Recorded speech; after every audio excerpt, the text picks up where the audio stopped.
ఈరోజు 27th August అనమాట. నేను డీమార్ట్కి వచ్చాను. 1300 రూపీస్ బిల్ అయింది. నేను ఎంత రేట్ పెట్టి కొన్న ఐటమ్స్ ఇవే అనమాట. ఎందుకంటే రేపు నా బర్త్డే అనమాట. అందుకోసం నేనైతే షాపింగ్ అయితే వచ్చాను.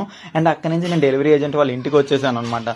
ఈ ఆర్డర్ ఏదైతే ఉంది ఇది ఓపెన్ బాక్స్ డెలివరీ అనమాట. నా ఫేవరెట్ పర్సన్ నుంచి గిఫ్ట్ అనమాట ఇది.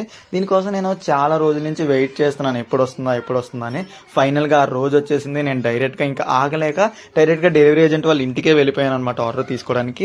ఇవి వచ్చేసి యాటమ్ బ్రాండ్ నుంచి షూస్ అనమాట. నాకు చాలా నచ్చాయి, ఎప్పటి నుంచో కొనుక్కుందాం అనుకుంటున్నాను. కానీ ఇవి గిఫ్ట్ రూపంలో వస్తాయని చెప్పి నేనైతే ఏమాత్రం ఎక్స్పెక్ట్ చేయలేదు. కానీ ఎక్స్పెక్ట్ చేసినట్టే వచ్చాయన్నమాట. అదే డిఫరెంట్. అండ్ ఈ షూ అయితే నాకు చాలా నచ్చింది. ఇంకా డెలివరీ ఏజెంట్ దగ్గర ఓపెన్ బాక్స్ డెలివరీ అయిపోయిన తర్వాత తీసుకొని వచ్చి బండి మీద పెట్టి నేనైతే ఇంటికైతే వచ్చేసాను అనమాట. ఇంటికైతే వచ్చేసి ఓపెన్ అయితే చేశాను. అయితే ఇది ఎవరు ఇచ్చారని వాళ్ళ పేరు అయితే చెప్పను, కానీ వాళ్ళకైతే థ్యాంక్స్ చెప్తాను. ఎందుకంటే నా ఫేవరెట్ షూ గిఫ్ట్ ఇచ్చింది కదా తను. And she is my favourite person. And thank you so much butterfly for the wonderful gift. Love you so much.